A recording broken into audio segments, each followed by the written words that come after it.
Ka-amazing! Kung akala mo malaki ng ordinaryong truck sa kalsada, maghanda ka dahil ang mga truck na ito ay parang gumagalaw na gusali sa loob ng minahan. Hindi ito basta dump truck lang. Ito ang mga higanteng ginagamit para maghakot ng bato, lupa, coal, copper, iron ore at iba pang mabibigat na mineral mula sa malalalim at malalawak na open pit mines.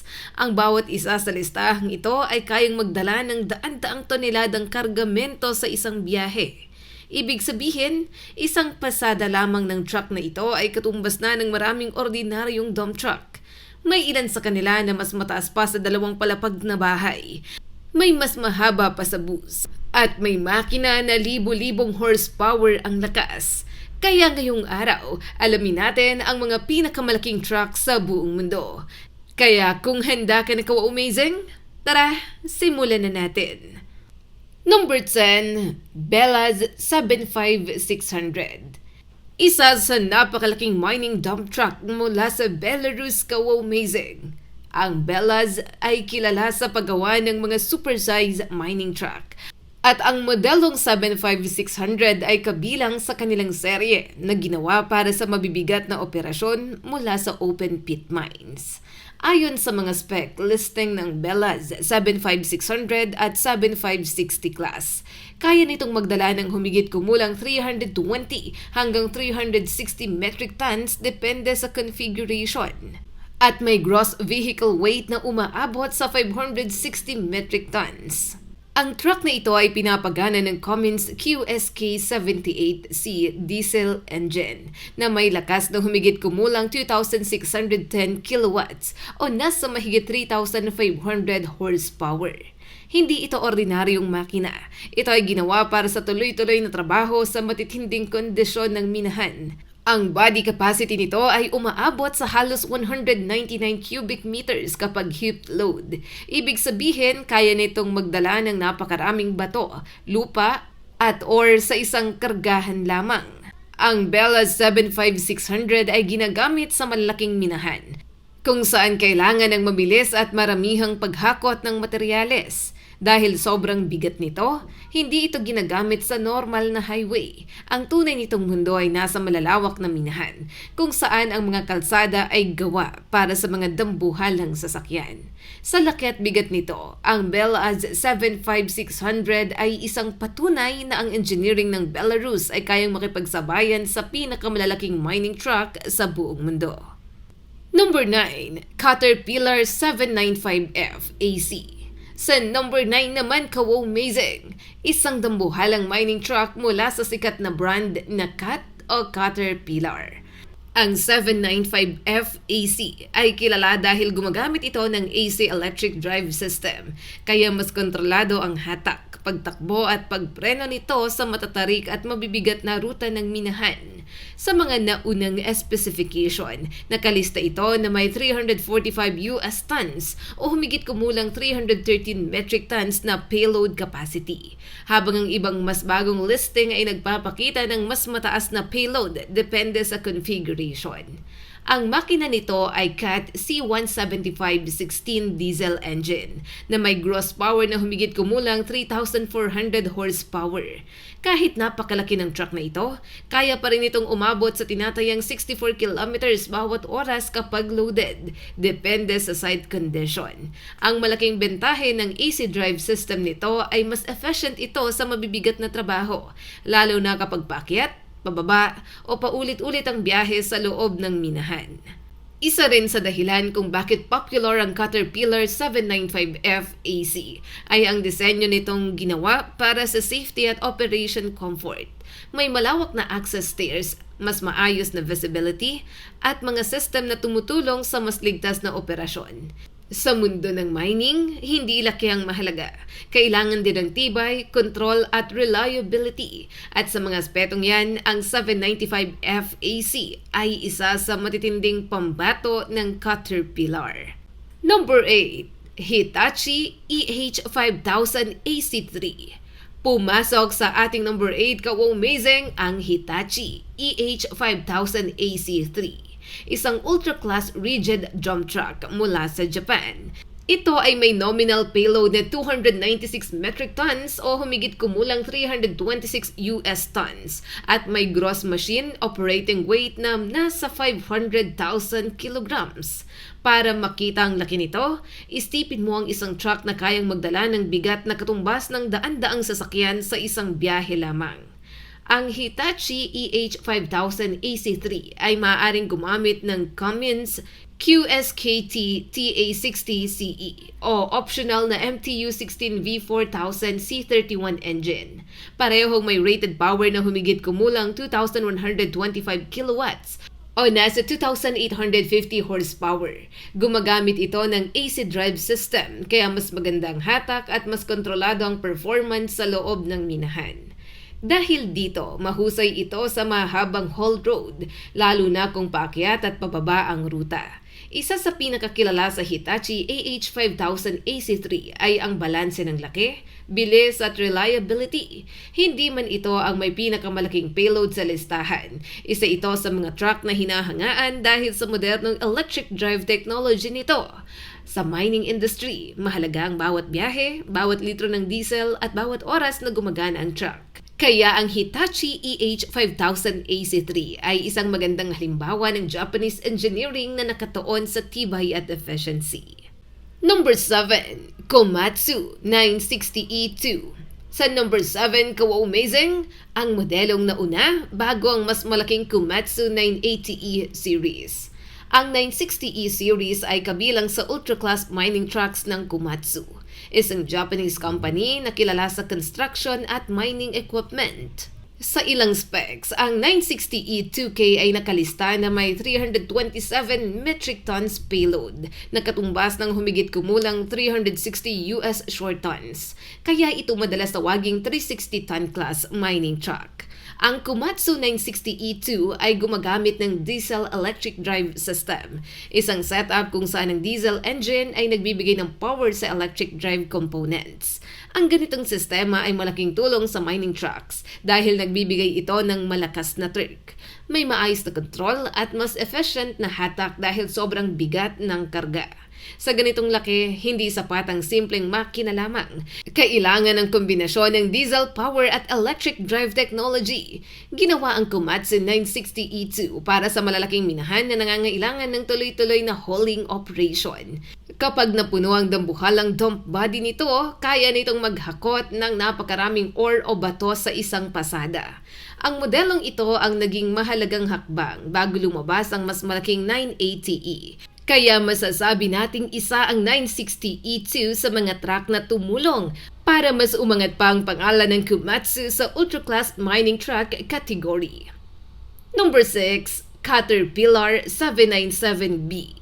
Sa ating number 6, kaw-amazing, ang naunang henerasyon bago ang masikat na 797F. Nang ilabas ang 797B, isa ito sa pinakamalaking mechanical drive mining truck sa buong mundo. Kaya nitong magdala ng hanggang 380 US tons na payload. At ito ay mas mataas kumpara sa naunang-unang generation Caterpillar 797 na nasa 360 US tons lamang. Ang Caterpillar 797B ay may CAT 3524B HD EUI diesel engine na may net power na humigit kumulang 3,370 horsepower. Ang truck na ito ay may 24-cylinder engine. Kaya kitang-kita kung gaano kalakas ang kailangan para mapagalaw ang ganitong klaseng higante. Kapag loaded ay kaya nitong umabot sa humigit kumulang 42 miles per hour o nasa 67 kilometers bawat oras, depende sa kondisyon ng minahan. Mahalagang 797B sa kasaysayan ng Caterpillar dahil ito ang nagpatunay na kaya nilang gumawa ng truck na mas malaki, mas malakas at mas productive kaysa sa naunang 797. Ito ang naging tulay papunta sa 797F, ang mas modernong version na mas malaki ang payload at mas malakas ang makina. Sa madaling salita, kung wala ang 797B, hindi magiging ganun kalakas ang reputasyon ng Caterpillar sa pinakamalalaking haul truck sa buong mundo. At narito na tayo sa number 5, kaw-amazing, T-Rex MT6300 AC. Pasok sa number 5 ang isang dambuhalang mining truck mula sa United States na unang ipinakilala noong 2008. Kilala rin ito sa kasaysayan bilang Bucyrus MT6300AC matapos mapasama sa Bucyrus brand bago naman napunta sa Caterpillar line matapos bilhin ng Caterpillar ang Bucyrus. Ang truck na ito ay may payload capacity na 400 US short tons o humigit kumulang 363 metric tons. Ang T-Rex MT6300AC ay pinapagana ng MTU DDC 20V4000 diesel engine na may lakas na humigit kumulang 3,750 horsepower. Gumagamit ito ng AC electric drive system, kaya bagay na bagay ito sa mabibigat na mining operation. Kapag fully loaded, kaya nitong umabot sa humigit kumulang 40 miles per hour o nasa 64 kilometers bawat oras na napakabilis na para sa isang truck na may daan-daang toneladang karga. Ang disenyo nito ay ginawa para sa pinakamahirap na trabaho sa minahan, mabigat na karga, matatarik na daan, at paulit-ulit na biyahe araw-araw. Noong lumabas ito, isa ito sa mga truck na talagang nagpataas ng laban sa ultra-class mining truck category. Sa lakas ng makina, laki ng katawan at 400-ton class payload. Ang T-Rex MT6300AC ay isa sa mga tunay na halimaw ng mining industry. Number 4. Liebherr 284. Sa top 4 natin ay isang ultra-class mining mula sa Liebherr, isang kumpanyang may pinagmulan at malakas na presensya sa Germany at Europe. Ang T284 ay may payload class na 363 metric tons, gross vehicle weight na nasa 605 metric tons, at empty vehicle weight na nasa 242 metric tons. Isa sa pinaka-espesyal sa Liebherr T284 ay ang kombinasyon ng malaking payload at mas magaan na empty weight kumpara sa ibang truck sa parehong klase. Gumagamit ito ng Liebherr Litronic Plus AC drive system na may IGBT technology, kaya mas efficient ang power delivery nito. May mga engine option din ito, kabilang ang MTU 20V4000 at Liebherr engine options na umaabot sa libu-libong kilowatts ang lakas. Sa mining operations, malaking bagay ang mas magaan na truck kung kaya pa rin itong magdala ng sobrang bigat na karga. Ibig sabihin, mas maraming bahagi ng kabuuang bigat ang napupunta sa tunay na kargamento, hindi lang sa bigat ng mismong truck. Kaya ang Liebherr T284 ay kilala rin hindi lang sa laki nito, kundi dahil matalino ang pagkakadesenyo nito. Isang higanteng truck na ginawa para sa efficiency, performance at matinding production sa minahan. At narito na tayo sa number 3, ka-wow-mazing, Komatsu 980E4. Isa sa pinakamalaking electric drive mining trucks mula sa Komatsu. Ang modelong ito ay kilala sa tibay, lakas at malaking payload capacity. Ayon sa spec listing ng Komatsu 980E4, kaya nitong magdala ng hanggang 407 US tons o humigit kumulang 369.4 metric tons, habang madalas din itong nilalagay sa 400-ton class mining truck category. Ang Komatsu 980E4 ay may malakas na diesel engine at electric drive system na ginawa para sa heavy-duty hauling. May gross vehicle weight ito na umaabot sa mahigit 625,000 kilograms sa ilang configuration. Kaya literal na kalahating milyong kilo ang usapan kapag loaded na ito. Ang malaking body capacity nito ay nagbibigay daan para makapaghakot ng napakaraming materyales sa bawat pasada, bagay na napakahalaga sa malalaking mining sites. Ang Komatsu 980E4 ay hindi lang basta malaki. Ginawa rin ito para tumagal. Sa mining industry, ang isang truck ay kailangan gumana ng mahaba. Madalas 24 hours ang operasyon at dapat kayanin ng alikabok, init, putik, bigat at vibration. Kaya ang reputasyon ng Komatsu pagdating sa reliability ay malaking dahilan kung bakit ang 980E4 ay isa sa mga pinakarespetadong truck sa listahang ito. Number 2, Caterpillar 797F. Ang ating number 2, ka-wow-mazing, ang pinakamalaking mining truck mula sa sikat na brand na CAT. At isa sa pinakakilalang haul truck sa buong mundo. May nominal rated payload itong 400 US tons o humigit kumulang 363 metric tons at rated gross machine weight na umaabot sa 1,375 pounds o nasa 623,690 kilograms. Ang puso ng Caterpillar 797F ay ang CAT C17520 engine na may gross power na humigit kumulang 4,000 horsepower. Ibig sabihin, ang makina nito ay mas malakas pa kaysa sa maraming racing at military vehicles.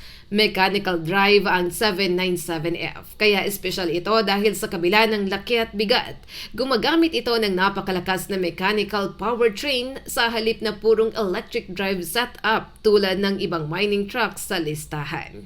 Ang 797F ay simbolo ng lakas, tibay at production power ng Caterpillar. Madalas itong makita sa malalaking minahan sa iba't ibang bansa dahil kaya nitong maghakot ng napakalaking dami ng materyales sa bawat biyahe. Sa laki ng gulong, taas ng katawan at lakas ng makina, ang Caterpillar 797F ay parang isang gumagalaw na pabrika sa loob ng minahan. Isang truck na ginawa para sa pinakamabibigat na trabaho sa mundo. At narito na tayo sa pinakatuktok ng ating listahan ka-wow-mazing. Number 1, Bellas 75710.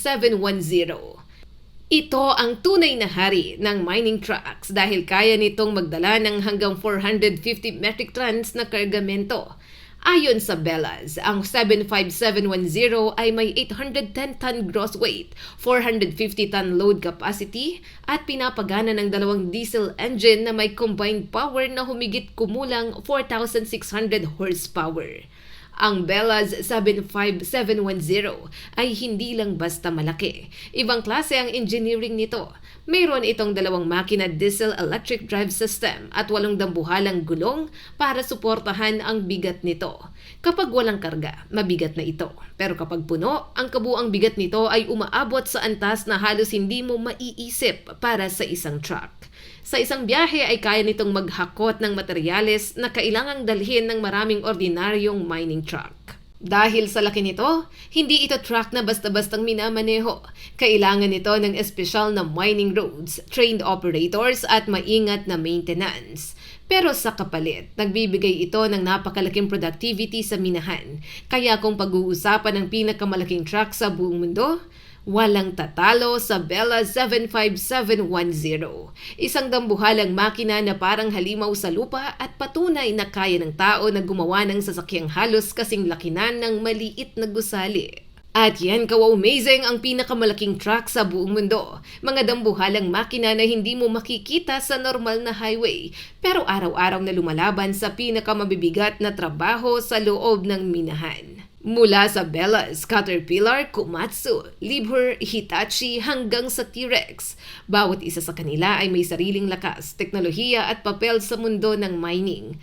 Ang mga truck na ito ay paalala na sa likod ng mga gusali, kalsada, bakal, kuryente at modernong kagamitan na ginagamit natin, may mga higanteng makinang naghahakot ng materyales mula sa ilalim ng lupa. Kaya kung may nakita kang truck na kasing laki ng bahay, baka maliit pa yon kumpara sa mga nasa listahang ito. Dahil sa mundo ng mining, ang tunay na hari ng daan ay hindi sports car, hindi bus at hindi trailer, kundi ang mga dambuhalang mining truck na kayang bumuhat ng daan-daang tonelada sa isang pasada. Kung nais mo pa ng mga wow-mazing videos katulad nito, huwag kalimutang mag-like and subscribe at pag-share na rin para mas marami pa ang makapanood.